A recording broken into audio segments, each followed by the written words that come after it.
विद्यार्थी मित्रांनो, स्वागत आहे तुम्हा सर्वांचं आपल्या यूट्यूब चॅनल गुरुकुल स्टडी अकॅडमीमध्ये. तर मित्रांनो, परिपूर्ण मराठी व्याकरण यामधला आता आपण तिसरा घटक पाहणार आहोत, ज्यामध्ये भाषा असेल, लिपी व स्वरूप काय आहे ते आपण पाहू. आता पहिले भाषा. भाषा म्हणजेच काय, तर विचार व्यक्त करण्याचे साधन. विचार व्यक्त करण्याचे साधन म्हणजेच काय, भाषा होय. भाषा ही ध्वन्यात्मक असते. कशी असते भाषा? ध्वन्यात्मक असते. ध्वनी हे भाषेचे मूलभूत घटक असतात. म्हणजे जर ध्वनीच जर नसतील तर आपण बोलू शकू का? नाही. तर ध्वनी हे भाषेचे काय आहेत? मूलभूत घटक आहेत. बोलणारा व ऐकणारा यांना जोडणारा पूल म्हणजेच भाषा होय. बोलणाराही पाहिजे आणि ऐकणाराही पाहिजे. ठीक आहे. तर यांना जोडणारा जो पूल आहे याला काय म्हणतात? भाषा म्हणतात. भाषा ही ठराविक कालावधीनंतर ओके व प्रदेशानुसार बदलत जाते. म्हणून भाषेला नदीच्या प्रवाहाची उपमा देतात. ऐकणे, बोलणे, वाचणे, लिहिणे व आकलन या 5 कौशल्यांवर भाषा शिक्षण अवलंबून असते. म्हणजे भाषा जर शिकायची असेल तर ऐकून घ्यावं लागेल, बोलावं लागेल, वाचावं लागेल, लिहावं लागेल आणि आकलन या 5 कौशल्यांवर भाषा शिक्षण अवलंबून असते. भाषेमध्ये भाषण व लेखन या दोन्हींचा समावेश होतो. भाषेमध्ये भाषण आणि लेखन या दोन्हींचा समावेश होतो. भाषा केवळ संवादाचे साधन नसून साहित्याच्या क्षेत्रात ती आत्मविष्काराचं एक माध्यम आहे. नेक्स्ट आहे भाषेचे स्वरूप. भाषेचे स्वरूप काय आहे ते आता आपण पाहणार आहे. मातृभाषा. आपल्या घरात बोलल्या जाणाऱ्या भाषेला आपण काय म्हणतो? मातृभाषा असे म्हणतो. आपल्या घरात जे बोलल्या जाणारी भाषा आहे त्या भाषेला आपण मातृभाषा असे म्हणतात. ओके. नंतर आहे बोलीभाषा. दैनंदिन जीवनात संपर्कासाठी किंवा संवादासाठी, ठीक आहे, पारावर बसून गप्पा मारण्यासाठी, ठीक आहे, ती भाषा कोणती? बोलीभाषा. आपण जी भाषा वापरतो तिला बोलीभाषा असे म्हणतात. आणि प्रमाण भाषा. जर का तुम्ही एखाद्या इंटरव्ह्यूला गेले तर त्या ठिकाणी तुम्हाला प्रमाण भाषा बोलावी लागेल. म्हणजेच काय, ज्या भाषेचा उपयोग राजकीय, प्रादेशिक, साहित्यिक तसेच शास्त्रीय दृष्टीने केला जातो, ठीक आहे, त्या भाषेला प्रमाण भाषा असे म्हणतात. नंतर आहे भाषेचे खालील 2 प्रकार मानले जातात. ते कोणते? तर एक स्वाभाविक किंवा नैसर्गिक, ज्याला की पुरावा नसतो. बोलणे, हावभाव करणे, पशुपक्ष्यांचे आवाज, नाटक, हे कसं आहे? स्वाभाविक आहे, नैसर्गिक आहे. याला काही पुरावा असतो का? मी बोलून गेलो, ठीक आहे, तुमच्याजवळ काही पुरावा आहे का? नाही. हावभाव करणे, आपण म्हटलं चाल रे तिकडे, असं खुनीने म्हटलं, हावभाव करणे, म्हटलं चला चला, तर याला काही पुरावा आहे का? नाही आहे. म्हणून ही काय आहे? स्वाभाविक किंवा नैसर्गिक भाषा, ठीक आहे, याला पुरावा नसतो. आणि कृत्रिम किंवा सांकेतिक भाषेला पुरावा असतो, जसं की टंकलेखन. आता मी इथे लिहित आहे भाषा, ठीक आहे, हे काय झालं? सांकेतिक, म्हणजेच मी एक खुणेने याला लिहिलेलं आहे, ठीक आहे. लिखाण, अक्षरे, चिन्हे, ध्वनिमुद्रण, ठीक आहे, हे काय आहे? कृत्रिम किंवा सांकेतिक. ओके.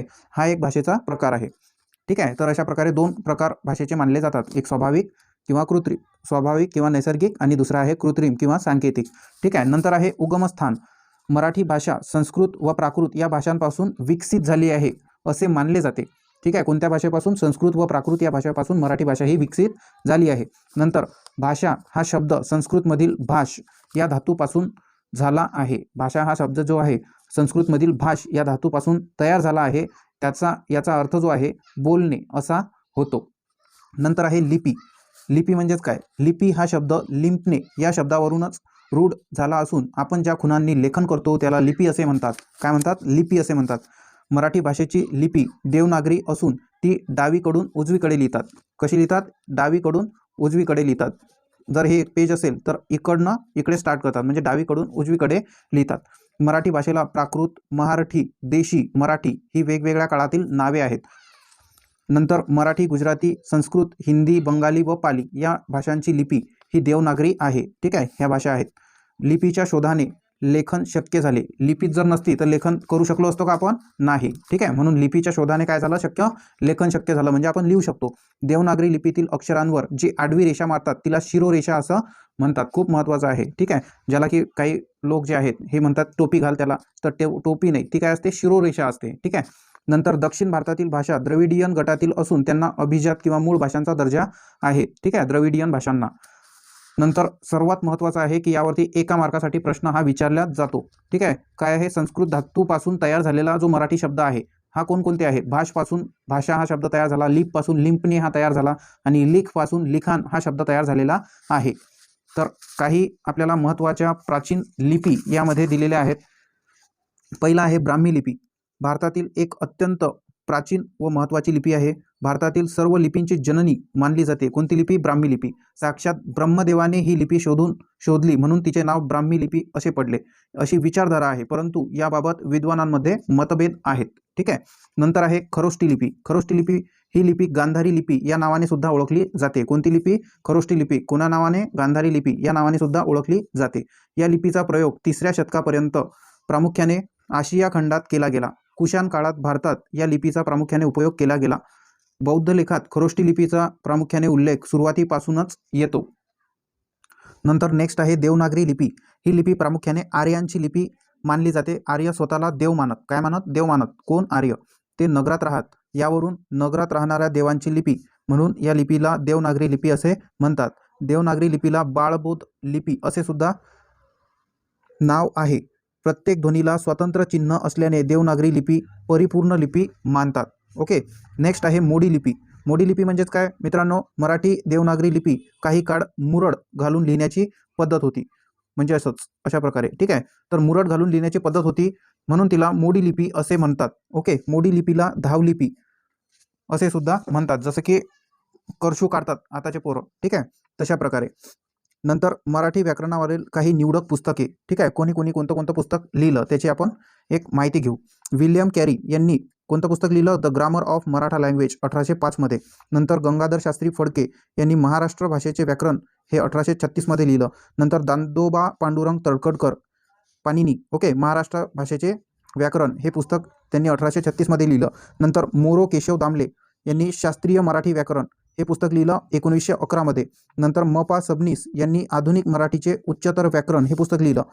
कृष्णशास्त्री चिपळूणकर मराठी व्याकरणावर निबंध हे पुस्तक लिहिलं त्यांनी. कृपा कुलकर्णी यांनी मराठी व्याकरणाचे व्याकरण हे पुस्तक लिहिलं. प्राध्यापक अरविंद मंगळूरकर यांनी मराठी व्याकरणाचा पुनर्विचार हे पुस्तक लिहिलं. ग. केळकर यांनी मराठी व्याकरणाची मूलतत्त्वते हे पुस्तक लिहिलं. नंतर डॉक्टर लीला गोविलकर यांनी मराठीचे व्याकरण हे पुस्तक लिहिलं. नंतर डॉक्टर कल्याण काळे, डॉक्टर अंजली सोमन यांनी वर्णनात्मक भाषा विज्ञान स्वरूप आणि पद्धती हे पुस्तक लिहिलं. प्राध्यापक राजशेखर हिरेमठ यांनी मराठी व्याकरण परिचय हे पुस्तक लिहिलं. आणि मोरा वाळंबे यांनी सुगम मराठी व्याकरण हे पुस्तक लिहिलं. तर यामध्ये मित्रांनो तुम्हाला महत्त्वाचं जे आहे दादोबा पांडुरंग तळखडकर यांनी मराठी भाषेचे व्याकरण 1836. नंतर कृष्णशास्त्री चिपळूणकर हे सुद्धा इम्पॉर्टंट आहे. यांनी मराठी व्याकरणावर निबंध. आणि मोरा वाळंबे यांनी सुगम मराठी व्याकरण हे पुस्तक लिहिलं. तर हे 3 याच्यामधले मोस्ट इम्पॉर्टंट आहे. आणि पहिलं जे आहे William carry the grammar of Maratha language 1805. ठीक आहे. हे जे महत्त्वाचे आहेत हे एक्झाममध्ये विचारल्या जाऊ शकतात. ठीक आहे. नंतर आहे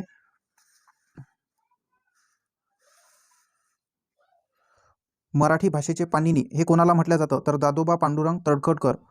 मराठी भाषेचे शिवाजी कोणाला म्हटलं जातं? तर विष्णू शास्त्री चिपळूणकर. आणि मराठी भाषेचे जॉन्सन हे कृष्णशास्त्री चिपळूणकर यांना म्हटलं जातं. ठीक आहे. हे आहे विल्यम कॅरीचा फोटो तुम्हाला या ठिकाणी दिलेला आहे आणि हे कृष्णशास्त्री चिपळूणकर. ठीक आहे. तर या ठिकाणी अशा पद्धतीने आपण हा लेसन जो आहे कंप्लीट केलेला आहे. तर याच्यावरती आता आपण काही क्वेश्चन पाहणार आहोत. ठीक आहे. तर यामध्ये नमुना प्रश्न आहेत आपल्याला काही दिलेले. योग्य विधान किंवा विधाने निवडा. ठीक आहे. तर यामध्ये मराठी भाषेचा विकास संस्कृत व प्राकृत या भाषांपासून झाला आहे. हे बरोबर आहे.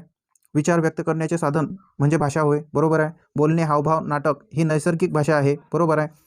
भाषेमध्ये भाषण व लेखन या दोन्हींचा समावेश होतो. हे सर्व कसं आहे? योग्य आहे. म्हणून ऑप्शन 3 हा करेक्ट आहे. अयोग्य विधान निवडा. ठीक आहे. एक्झाममध्ये आपण गेल्यानंतर त्या ठिकाणी प्रश्न हा व्यवस्थित वाचायचा. ठीक आहे.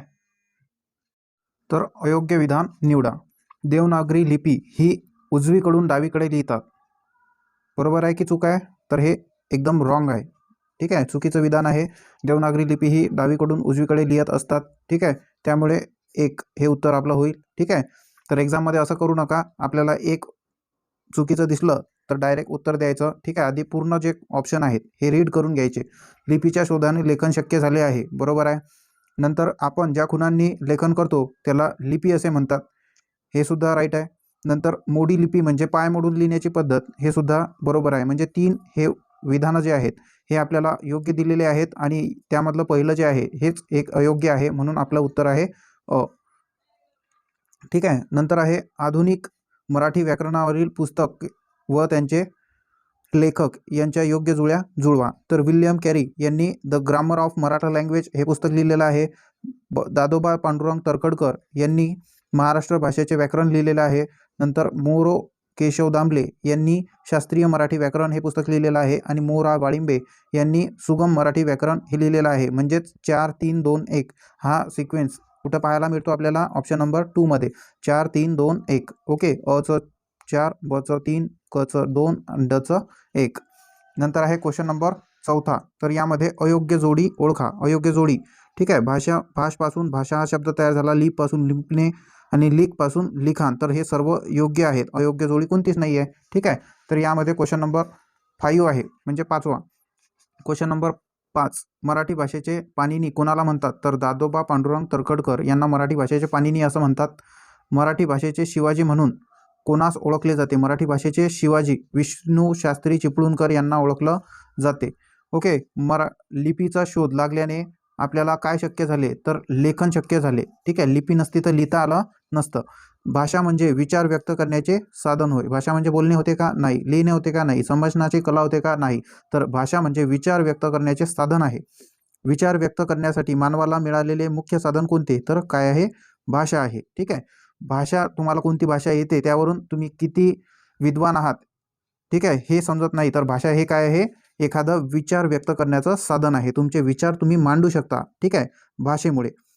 नंतर खालीलपैकी कोणती भाषा नैसर्गिक नाही? तर हावभाव हे नैसर्गिक आहे. इशारे करणे हे नैसर्गिक असते. नंतर बोलणे हे सुद्धा नैसर्गिक आहे. पण टंकलेखन, ठीक आहे, लिहिल्यानंतर ते स्थिर राहतं, ठीक आहे, म्हणून ही नैसर्गिक होणार का? नाही. तर ही एक कृत्रिम भाषा आहे, टंकलेखन, ठीक आहे. म्हणून आपलं उत्तर काय होईल? दुसरं. देवनागरी लिपी. नंतर आहे देवनागरी लिपी असणाऱ्या भाषा कोणत्या? तर मराठी, गुजराती, हिंदी आणि संस्कृत, ठीक आहे. हे यांच्या लिपी कशा आहेत? देवनागरी आहेत, ठीक आहे. मराठी भाषा खालीलपैकी कोणत्या भाषापासून विकसित झाली आहे? संस्कृत आणि प्राकृत. आणि लास्ट क्वेश्चन आहे नेक्स्ट.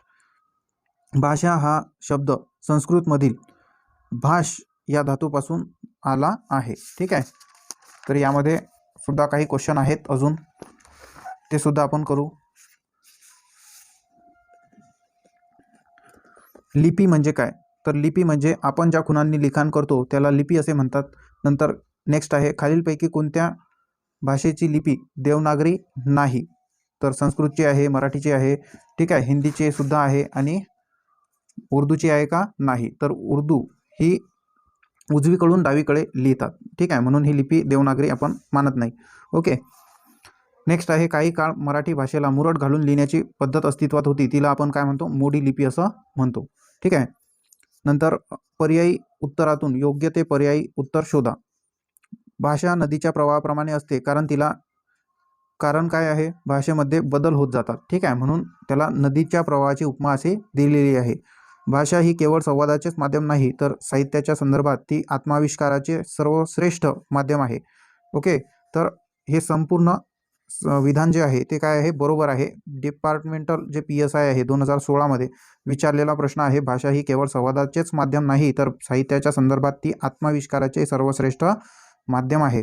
नंतर आहे, चूक की बरोबर सांगा. तर यामध्ये प्राचीन काळी भारतात ब्राह्मी आणि खरोष्टी या 2 लिप्या प्रचारात होत्या. तर हे बरोबर आहे. नंतर खरोष्टी ही आर्य भारतीय लिपी आहे, हे चुकीचं आहे. आणि थर्ड जे आहे ब्रह्मदेवाने निर्माण केलेल्या लिपीला ब्राह्मी लिपी असे म्हणतात. तर फक्त चूक की बरोबरमध्ये जर म्हटलं तर आणि हे काय आहे? बरोबर आहे, ठीक आहे. त्यामध्ये जर चूक दिलेलं असतं तर ते सुद्धा आपण राईट केलं असतं, ठीक आहे. परंतु जो आहे तो सेपरेट चूक दिलेला नाही, त्यामुळे आपलं उत्तर आणि हे बरोबर राहील. ASO मेन्समध्ये हा 2016 विचारलेला प्रश्न. नंतर मराठी भाषेसंदर्भातील पुढील कोणते वाक्य अयोग्य आहे? तर मराठी असे आमची मायबोली असे प्रत्येक मराठी भाषिकाने अभिमानाने म्हटले पाहिजे, ठीक आहे. नंतर मराठी महाराष्ट्र राज्याची राजभाषा आहे, हे सुद्धा योग्य आहे. हिंदी ही मराठी भाषेची जननी आहे, हे अयोग्य आहे, ठीक आहे. म्हणजेच आपल्याला अयोग्य विचारलेलं आहे, म्हणून आपलं उत्तर 3 होणार, ठीक आहे. आणि चौथा ऑप्शन जो होता तो आज मराठी भाषेच्या लेखनासाठी देवनागरी लिपीचा वापर होतो, हे योग्य आहे, ठीक आहे. तर चुकीचं उत्तर कोणतं होतं? म्हणजे आपल्याला अयोग्य पर्याय विचारला होता तो हिंदी ही मराठी भाषेची जननी आहे. ओके. आणि नेक्स्ट आणि लास्ट क्वेश्चन आहे, भाषा विषयक कौशल्यांच्या साधारणपणे किती पायऱ्या आहेत? तर 5 पायऱ्या होत्या, हे आपण पाहिलेले आहे. ठीक आहे, याच व्हिडिओमध्ये. तर हा व्हिडिओ तुम्हाला कसा वाटला? ठीक आहे, या व्हिडिओला तुम्ही लाईक, शेअर आणि सबस्क्राईब करा. ठीक आहे, थँक्स फॉर वॉचिंग. थँक्यू मित्रांनो.